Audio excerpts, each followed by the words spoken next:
In 1993, a phenomenon began when a show called The Mighty Morphin Power Rangers debuted and immediately captivated kids all around the world. The Power Rangers were so popular at the time that it was only a natural choice to make a movie based on the TV show.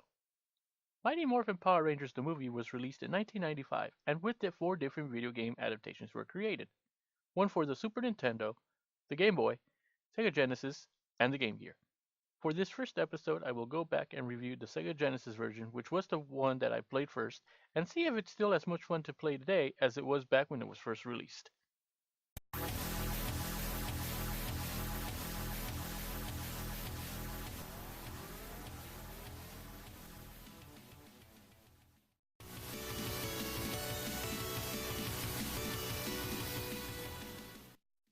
The story revolves around Ivan Ooze, an evil overlord who would rid the world of adults and brainwash the youth to follow his evil plans. One day, a group of young warriors were able to imprison him in a hyperlock chamber where he had remained for over 6,000 years, until one day a construction crew in Angel Grove found the chamber and opened it, thus releasing the evil ooze upon the world. Once Ivan is freed, he immediately goes to the command center and begins to attack Zordon and Alpha 5. With the command center down, the Power Rangers lose their powers and are immediately sent out to another planet to find someone that can help them regain their lost powers.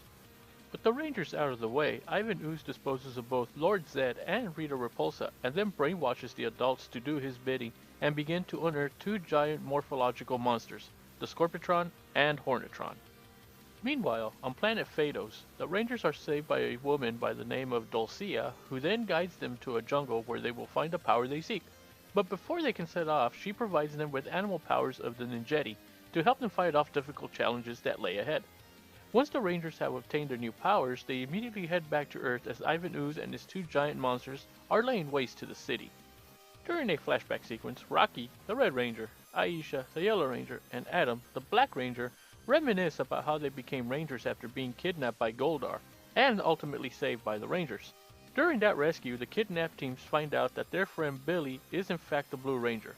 The 3 saved teens are then chosen to take place of Jason, the original Red Ranger, Zack, the original Black Ranger, and Trini, the original Yellow Ranger, who had been invited to participate in a peace summit, but before they can transfer the powers, they must go on one last mission to find a legendary sword to complete the transfer.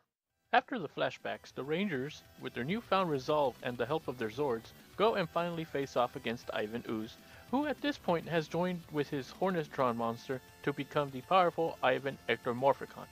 The battle first takes place in the streets of Angel Grove, but then Ivan flies off into space where the battle continues until the Rangers are finally able to outsmart Ivan and set him up in line of an incoming comet that destroys him.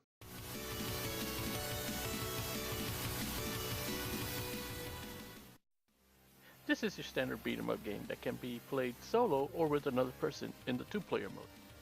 Before you can begin, you have to choose your Ranger of choice, which are the white, black, pink, blue, yellow, and red Rangers. All the Rangers play the same, with the only difference being the weapon that they hold when finishing a combo. For example, the Black Ranger uses the Power Axe, the Pink Ranger uses the Power Bow, the Blue Ranger uses the Power Lance, the Yellow Ranger uses the Power Daggers, the Red Ranger uses the Power Sword, and the White Ranger uses Saba the Talking Short Sword. The control scheme is simple. The A button is your special attack that, when used, will drain your health, so use it sparingly. The B button is your standard attack, and the more you push it, the more you will make the combo devastating, ending with a final weapon blow.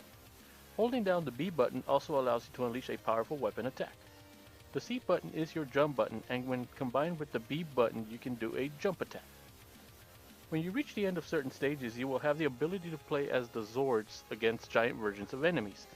The Zords you can choose from are the Ninja Megazord and Falcon Zord in the movie boss fights, and the Thunder Megazord and White Tiger Zord in the TV version fights.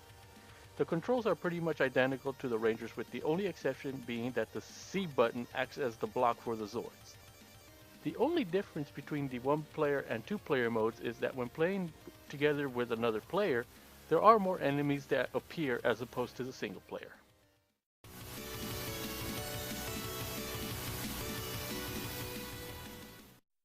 The in-game music can definitely enhance the experience, and this game does that really well from the moment you hear the opening intro song. The placement of the music throughout the game is very well done, and the songs themselves sound really good on the Sega Genesis.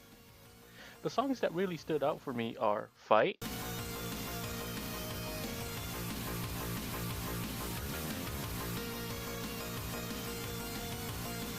Go Go Power Rangers,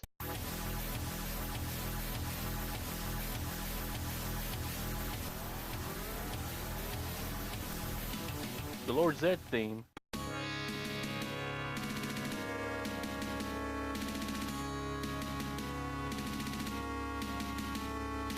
We Need a Hero,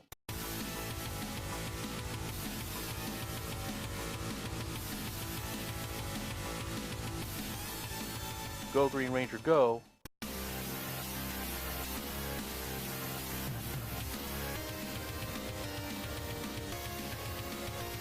White Ranger Tiger Power,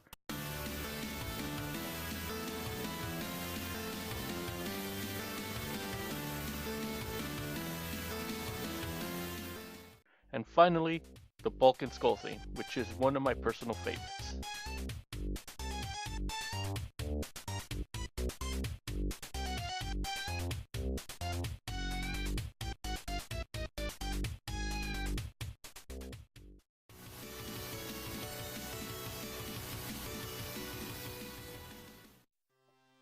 In the genre of beat-em-ups, this game does fly under the radar, unless you are a fan of the Power Rangers, especially when you have established franchises with such great games such as Streets of Rage, Double Dragon, Final Fight, Teenage Mutant Ninja Turtles, The Simpsons arcade game, and many more. My final thoughts after going back and replaying this game is that I still found it to be fun, especially when playing with a second player. Even though this is a really short game, its simple controls allow it to be played by anyone, whether you are a new gamer or a seasoned gaming veteran. Mighty Morphin Power Rangers the movie video game for the Sega Genesis is a definite must try. That about does it for this first episode. I thank you for stopping by and watching this video, and I look forward to bringing you more content in the future. Until next time, have yourself a great day.